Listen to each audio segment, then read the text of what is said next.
Good morning and welcome to 4D. This is an exciting time for all of us. It's the Christmas season, but it's also a season where we can see tragedy because of drinking, driving, and distracted driving, which is why we are all here today to talk about how do we prevent that? What can each of us do to make a difference? Over the last 8 years, we have lost 66 teens to underage drinking. People who won't be home for Christmas, who won't be here with their families. In addition to that, 864 were injured because of distracted, drugged, or drinking and driving. We can change that. Each of us can make a difference, which is why we're here today to talk about making those changes. This morning we're going to be first entertained by our Harrisburg Improv Troupe. After that, we'll be dismissing you to go to your workshops. There are workshops for middle school and high school students. And while you're in your workshops, I'll be talking to your advisors, making sure you get all the resources and contact information you need so you can make your plan and go back to your school and provide this type of information for the rest of the students in your school. I'm very pleased that our Saviors has allowed us to be here this morning. We also have a thank you to Sanford. They are providing you lunch. If you like pizza, you're in the right place. And thank you to our coalition members for being here, our advisors, and our Prairie View staff. Without all of our help being here, we wouldn't be able to do this. So thank you to all of those who have been doing that, and a big thank you to you. At this time, I would like to introduce our Harrisburg advisor, Tracy Bird, and she will introduce her troupe.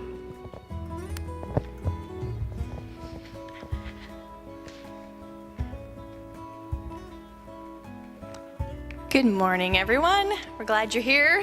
As she said, we are from Harrisburg High School, and this is our improv troupe. We're called Truth Be Told. So this morning's message is called If Only.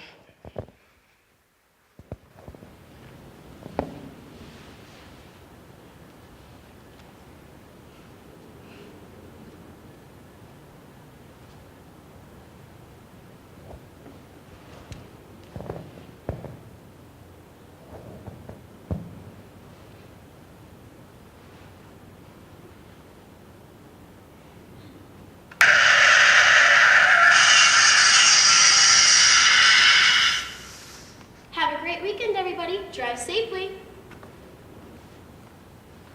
Bye, honey. Watch out for stupid drivers. Dude, Mom would kill you if she knew you were texting and driving right now. Teen was killed in a car crash last night. Reports say he was distracted while driving. Turn down the music. It's too loud. If only I...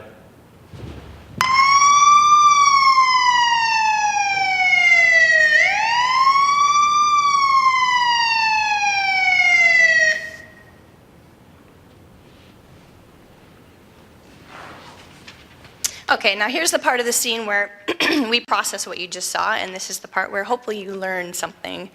We're going to go through what you just saw, just kind of point out the obvious. Here we have Calvin, who was driving. Was he driving smartly? Can you name, somebody just shout out one of the things you saw him doing that was a no-no? Texting. Could you tell anything else that was happening in the car? He dropped his phone. That's a pretty big problem, isn't it? What else? Probably loud music, according to one of his passengers in the past. She said, turn it down. Can music be distracting? Absolutely, yeah. Did he have any other passengers in the car? Thankfully not, because who knows, what might have happened to them as well. All right, so let's take a look at the cast of characters that was behind Calvin. Who did each of these people represent? Kaya was teacher. Do you guys ever hear this from teachers? Like, have a good weekend, drive safe. I mean, us teachers care about you guys. We say things like that because we mean it. That's a message that we hear a lot, but I think it might go in one ear and out the other. We don't really take those messages quite as seriously. And I think in this case, did Calvin take it serious? Okay, next we had Brooklyn. What role was Brooklyn playing? She was mom. What did mom say? Do you remember what she said? Are you afraid to say it? The S word, yeah, we don't like to call people stupid, but there are some people on the road that make some really bad choices. And in this case, her son was one of them. He probably, if he could have injured somebody else. He could have hit, something caused the collision. I don't know if he ran into a light pole or if it was another car. We don't know the scenario. But in this case, he was the stupid driver. Okay, how about Elissa? What role did she play? Sister. Yeah, and what was the message from the sister? Mom would kill you if she knew you were texting and driving. Does mom have to kill him now? I bet mom wishes, that he were still around. Yeah, these messages, guys, you hear them all the time, but they don't sink in until something really tragic tends to happen to us, so don't let this be you. Here we have Ireland. What was her role? Reporter. Do you guys hear tons of messages on the news? Highway Patrol is always putting PSAs out, and the public likes to try to get information out.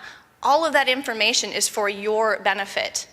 So she was just reporting another teen stat. Someone was killed in a single car accident. Calvin probably heard that news report. Did it matter to him? Did it really sink in? Obviously not. Okay, and then last we had Allison. Do you know what role she was playing? Friend, passenger at one point in the car telling him to turn the radio down, yes. Do you know that when you have a teen passenger in the car that it increases the chances of you getting in an accident like multifold? It's pretty substantial, especially when you are an inexperienced driver. I have a couple other stats that I brought with you today, just so you kind of get an idea of how big the problem really is. This is a stat from 2011, so 3 years ago.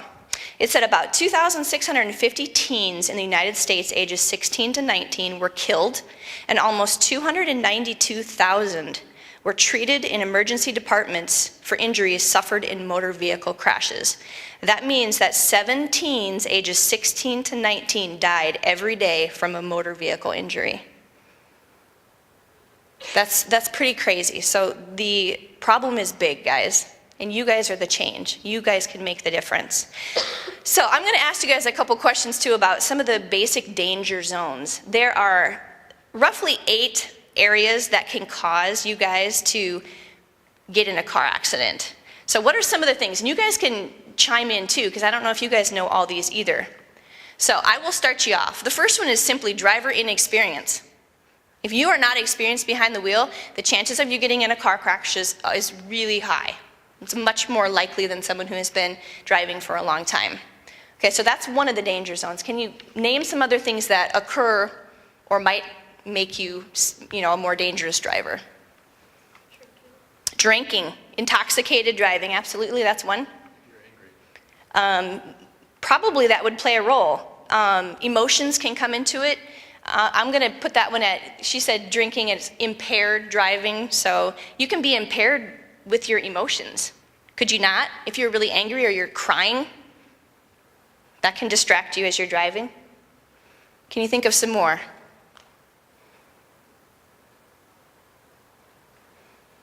Yeah.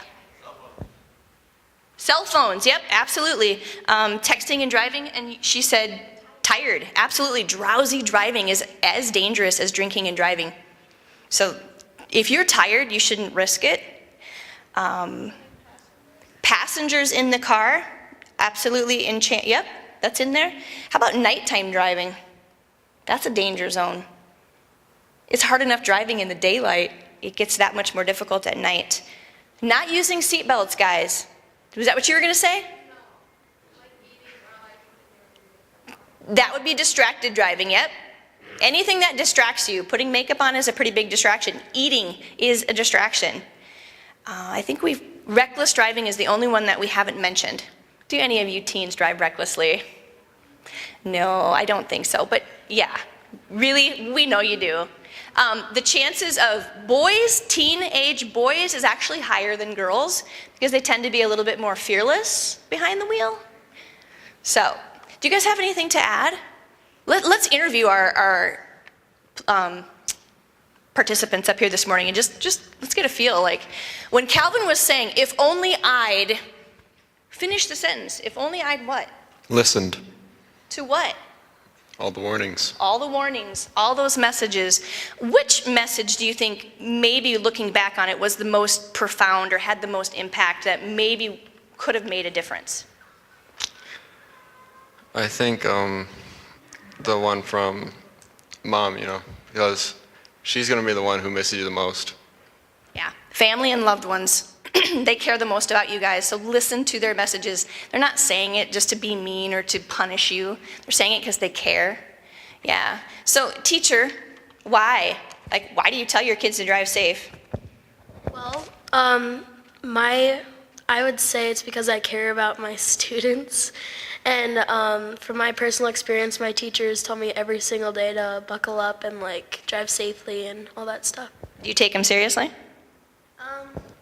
Not necessarily at the moment, but then I'll think about it when I get in the car. I'll be like, oh yeah, she just said it's just a good reminder. Okay, how about Mom? Do you think your kid really listens to you? Do you just say these things to say them, or do you think they're sinking in? I think sometimes just telling people, oh, drive safely, it's kind of cliche. So to say, watch out for stupid drivers, that's way more realistic. And the irony of the situation is that he was a stupid driver, and I was telling him, a lot of times, my parents will say when I'm about to go on the road, watch out, it may not be your fault if you get in a crash, it might be completely someone else's fault, but you always have to, just be on your toes and, have your guard up. Be a defensive driver. Yeah. Okay, how about sister? Are you the older sister or younger sister? The younger sister, but their sibling, your older siblings don't really listen to you because you're younger, so. But it's still good input to put in there, so. Yeah, do you think the bro really appreciated the comment? No, not really. Probably not. All right, how about the reporter? What can you tell us about having to report on all these incidences? Does this affect you? It does, but there gets to be a point when there's so many of them that you just say what you gotta say and you don't even realize what you're saying. And then the passenger, how did it make you feel to be in the car with Calvin when he was driving kind of erratic and reckless and loud music? Well, it put myself in danger, so then it made me second guess whether I should be in the car with Calvin or not. It made me second guess the other decisions that he makes, if he's gonna turn up the music really loud or if he's gonna text while driving. I don't really know what else he does when he doesn't have a passenger in the car. So as a passenger in a vehicle, if you're riding with someone who is doing something that you feel like your life might be in danger, what rights do you have? What can you do? What would you do? Are you going to be brave enough to say something? Some of you might be. What if it's mom or dad texting? That can be hard, isn't it? How do you tell them to be a better role model? Because parents do it. I see parents text all the time. I actually took a pledge. After this 4D event last year, I took a pledge not to text and drive anymore and have held true to that pledge. It was not easy. So after today, I really hope you guys take something away from this personally for your own gain and make a commitment to make a change, whether it be just one simple thing like wearing your seatbelt every time if you don't already do that, or choosing to not text and drive, or even look at your cell phone, put it in the glove box, turn it off, whatever it takes to keep you and everybody else on the road safe. We really have appreciated your guys' patience and attention, so thank you so much.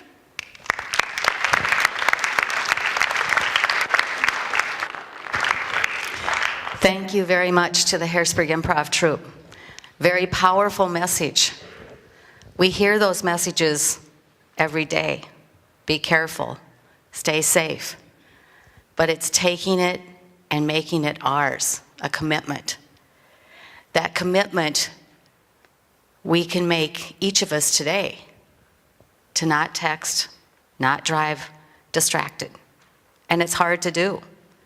There are pledges and examples of pledge cards in your advisor's packets that will be available for you to take back to your schools.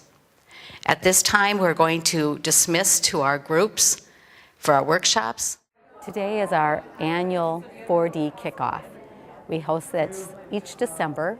At that time, we invite students in from the school districts across Lincoln and Minnehaha County to bring students in and participate in this event where they begin to plan what they can do back in their buildings for the month of December and into next year. The 4Ds stand for the drinking, drugged, and distracted driving. Here in the Sioux Falls area, we've added that fourth D. Nationally, it's known as 3D month during December. We've added the fourth D, which is the distracted driving. The youth here in Sioux Falls area are the ones who asked for the fourth D, as they felt it was important that we also consider the distracted driving and becoming more aware and prevention efforts be made for distracted driving in addition to drunk and drug driving.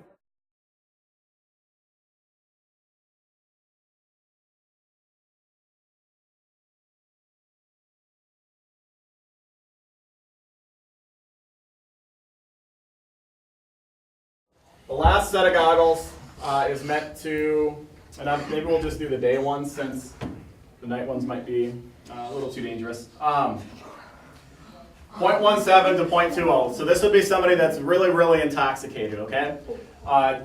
If you're having a little trouble or struggling with it, certainly lift up, something like that. We don't want anybody to run into a wall or trip over something. So, yeah. You want the night ones? Yeah. I want the night ones. Yeah, me too.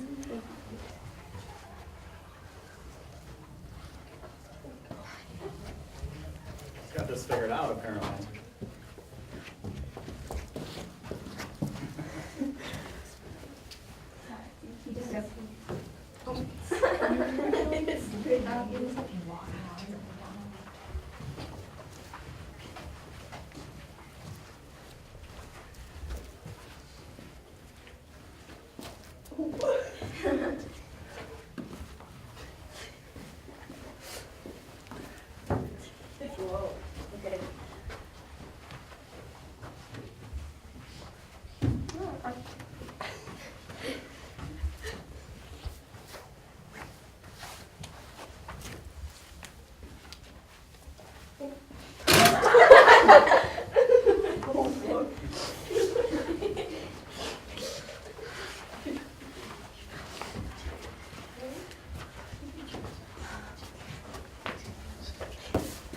That's a wall.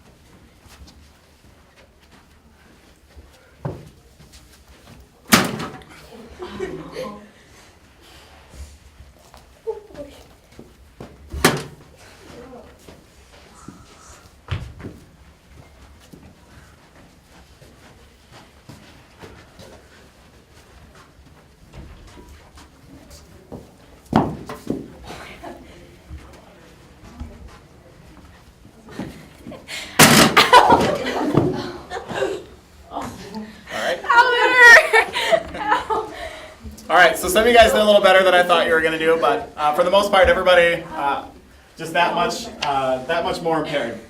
So, like I say, since it's really just kind of giving you double vision, there's a lot of other things that are going on if somebody were actually under the influence of alcohol. Most of you guys knew that you were kind of struggling with things, right? You were kind of sticking your hands out, you were trying to grab tables, you were trying to touch the wall or whatever it is, so you weren't hitting some of those things.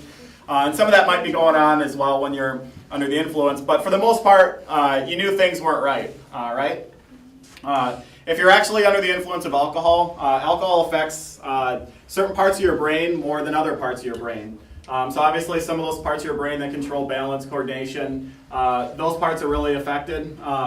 There's other parts of your brain that aren't as affected. Some of those parts of your brain that allow you to think that you can actually do some of these things aren't as affected. So you might actually think that you can you can drive. You might think you'll be able to ride your bike or that you're doing some of these things and that you're not actually as impaired as you are, but you really are. So it affects different parts of your brain differently as well.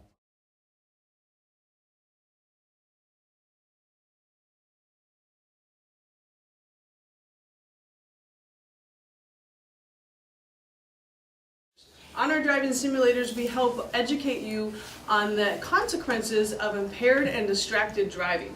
We want to help you understand what would happen if you were impaired or distracted, so you don't have to actually live through the scenario. You kind of know up front what's going to go on. Give me some examples of impaired driving.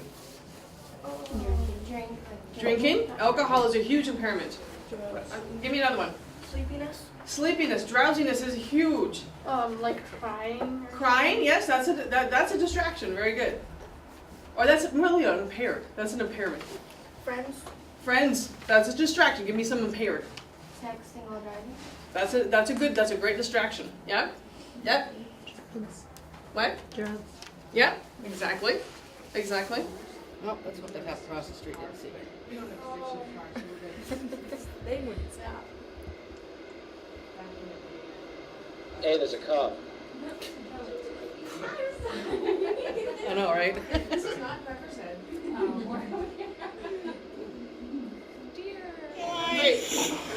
Get this airway tube going in. Okay, patient in the C-spine. Good, listen to breath sounds. Alright, we got good breath sounds. I have no chest wall tenderness. His abdomen is soft, non-tender. Pelvis is stable.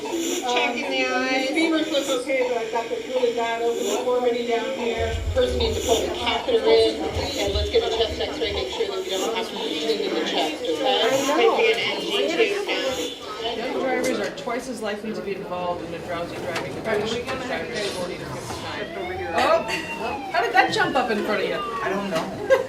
You're gonna have it. Now left.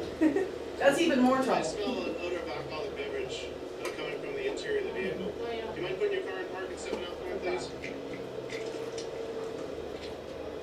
Oh, this is not ever a good one. Okay.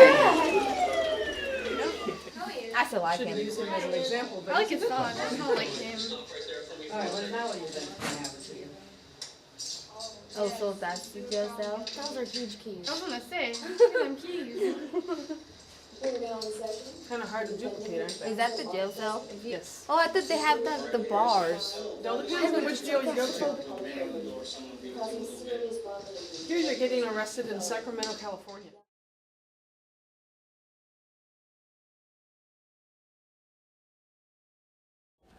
Beresford, right? Has Beresford ever done anything about being a safe passenger? Or is it all focused on the actual driver and the act of driving? Not that I know of. Not that you know of.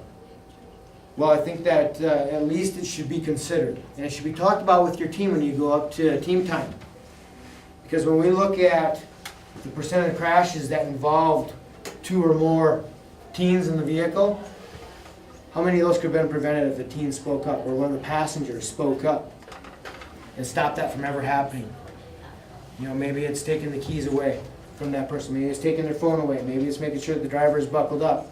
That last video clip, what was going on? What was the main thing that drew the attention of the guy in the back seat? What was the driver doing? Going really fast. He was speeding, wasn't he? Yeah. Did he have a seatbelt on?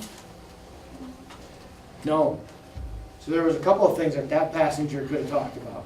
Number one being slow down.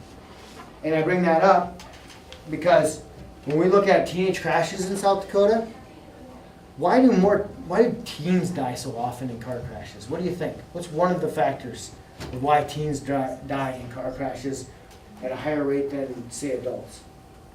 Reckless driving. Yep. Less experience. All of that comes into play, but a lot of times what we find in those fatal crashes is they're driving way too fast. That's why that video clip focused on speeding. And so the person doesn't have to be drunk. The driver doesn't have to be swerving all over the road. But if they're driving too fast, that's enough alarm for you as a passenger to say, hey, slow down. Because it's not safe. And you don't want to be a passenger in a vehicle that's going to end up crashing, right? Our volunteers are from our coalition, the Coalition for a Drug-Free South Dakota. Our membership is those community members who really believe in a prevention effort and are willing to come and help out for an entire morning, helping with the kids and putting the efforts together. Our presenters come from a number of the Sioux Falls area agencies and businesses who also participate in youth-based activities. We have the Safety Village, we have some from Highway Safety here, Highway Patrol, law enforcement, Sioux Falls Police Department, Prairie View Prevention Services. We have a number of people who are bringing their expertise here to help kids understand the dangers of the 4Ds, the drinking, drugged, and distracted driving. Each of the presenters also offer contact information and resources that the kids can take back to their school, and they offer themselves out as a possible speaker or someone who's a resource for them as a school to then put on something in their building.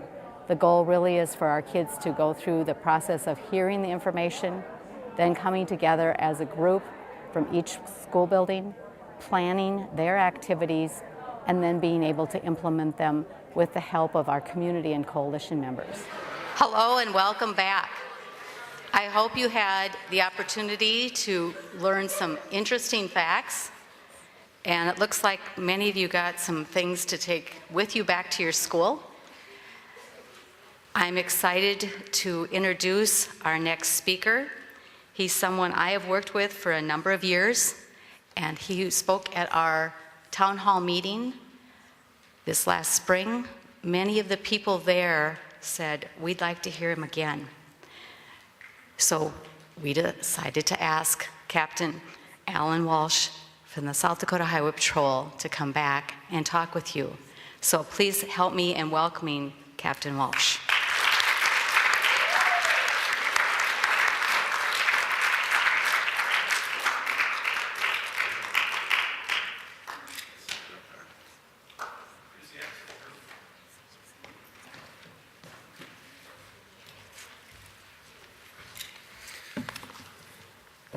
Morning. I will do my best to not bore everybody here. I actually just rewrote what I was going to say this morning because I had a bunch of statistics and everything, and as I went through it, it painted a picture for me, but I thought, you sit there and talk about numbers and things, you're going to just lose people because it's too confusing. So I'm just I'll do a quick introduction. Captain Alan Welsh. I've been with the Highway Patrol for 26 years. District commander for the southeast part of the state, and kind of my specialties in law enforcement and with the Highway Patrol. I've been involved with SWAT for several years. I teach defensive tactics at our training academy, and I also teach officer safety, which goes right along with that. Along with those things, the basic functions of the Highway Patrol, what we do. And if any of you guys are ever interested in a job after you turn 21, come see me. But we enforce traffic and criminal laws. We assist other agencies. We work together with local police departments and sheriff's departments, game fish and parks, and all the other law enforcement in the state. We oversee the Capitol and governor protection. We prevent crashes, and when we can't prevent crashes, then we investigate crashes. So. That's pretty much what we do, and our business is primarily just public safety, whatever that entails. So natural disasters and things like that, we work a lot of times with the National Guard and things. Whatever the public is in danger, that's kind of our function and where we come in. As I said, I could give you a bunch of stats that prove drinking, drugs, and distracted driving kills people, but I think everybody here already knows that. Unfortunately, many young drivers still become a statistic. Like I say, this may sound a little bit harsh, they're willing to gamble because they're selfish. I don't think they mean to be selfish, but they don't think about the impact of their actions on other people, which is selfish. And by that, I'm just going to tell you a quick story that has nothing to do with drinking and driving or a crash. And just to kind of get my point across. When I was on the SWAT team, we were doing an entry into a house and serving an arrest warrant out in a rural farmhouse because there was a young man there that was suspected of having a meth lab in the barn, and he was selling meth. And so our SWAT team was getting ready to go in the house and get this guy. And as we talked and made a plan, we got some information that this kid's father, who he lived with, it was just him and his father in this house, that this kid's father kept a gun under his pillow when he slept at night. So kind of created a problem because I didn't want the officers to be in danger, but I also didn't want the officers to go in and shoot this guy who might just grab his gun out of a reaction thinking somebody's breaking into his house. So our plan was we're going to throw a flashbang in through the bedroom window, which would startle the guy. And granted, it's going to scare the crap out of him, you know, but at least we don't end up shooting him and he doesn't get the gun. And so that's what we did. We threw the flashbang in through the window as the SWAT team simultaneously went through the front door and got to that bedroom as quick as we could. And sure enough, hit the light, and our first guy on the SWAT team who has a submachine gun was right on top of the guy who did grab the gun from under the pillow. But he hadn't come up with it yet, and he was screaming at him, "Police, drop the gun, police, drop the gun." And he did. And then we put the guy on the floor and we handcuffed him. And I'm sure it was very embarrassing for him because he was sleeping with no clothes on. And we put him on the floor and handcuffed him, and he was scared and he was screaming. And I kind of felt sorry for this guy. And when we told him what happened and we got his son, you know, I thought, now this guy can lay into his son, you know, and tell him what he thinks. But the guy didn't do that. He just started crying, and he started trying to defend his son's actions, saying, you know, no way would he do this. And my point is, I think back of all the death messages that I've delivered, and I think you would agree with me that this guy's having a pretty bad night.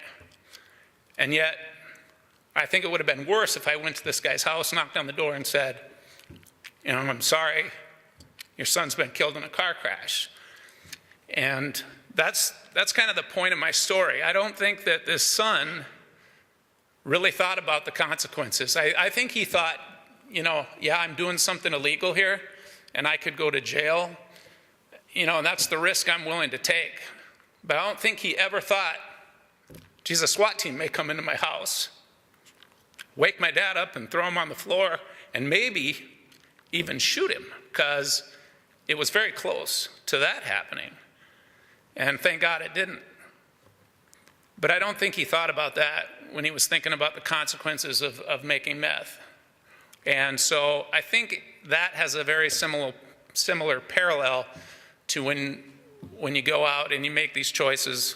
And you know, I certainly hope that that none of you make those choices that have consequences for your parents and your family and those that love you.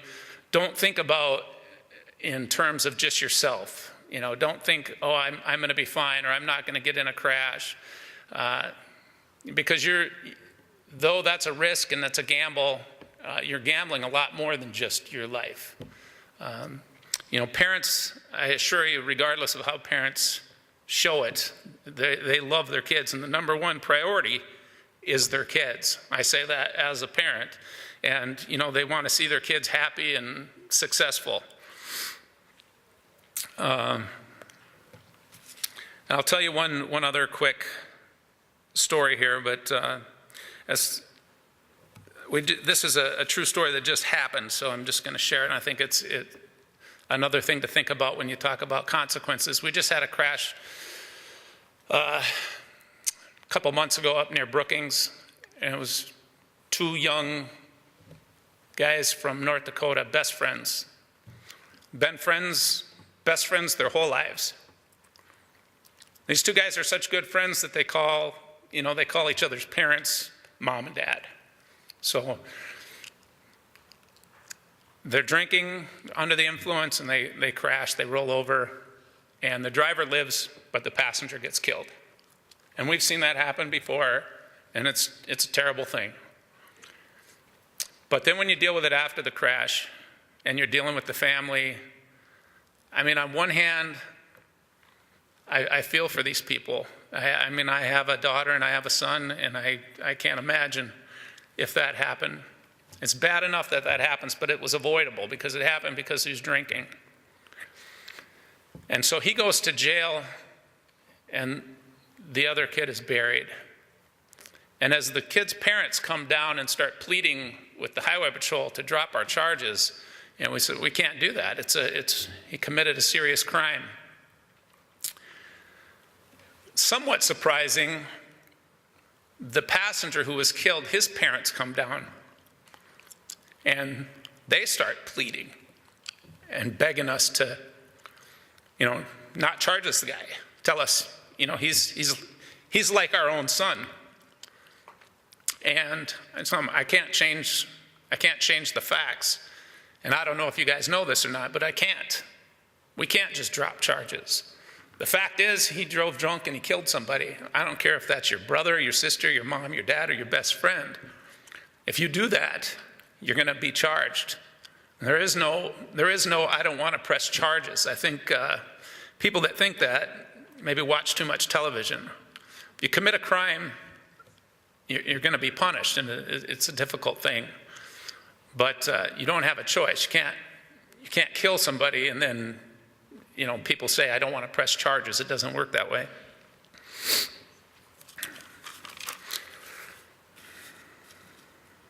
I think you guys know that to not drink and drive or text and use illegal drugs or even legal drugs and drive is dangerous. The statistics still say, unfortunately, as the bearer of bad news, statistics still say some of you will do it. And if you do, many of you, people you care about, will pay the price. They'll pay the price with you, and they'll be impacted. People you care about, and I know it'll be people you probably didn't think about at the time you made the decision.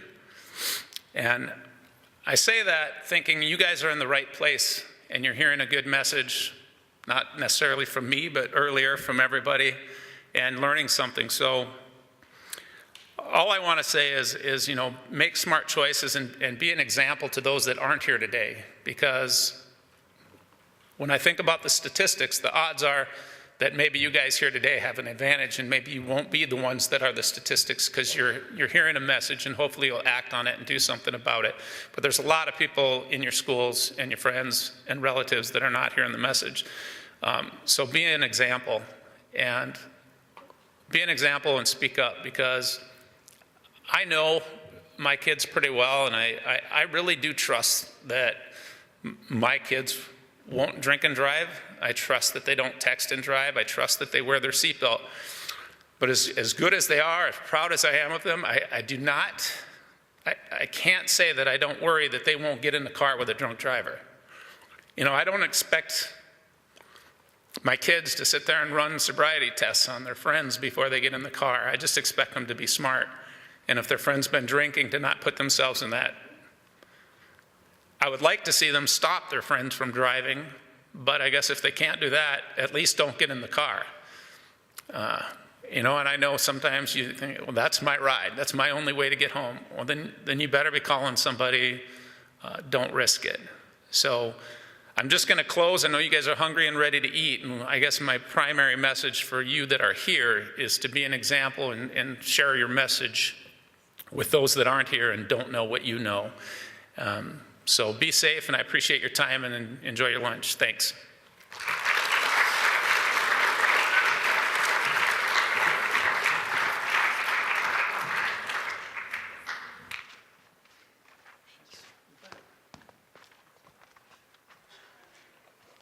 Thank you to Captain Welsh. We're now at a point in our program where we are going to ask each of you to come up with a plan.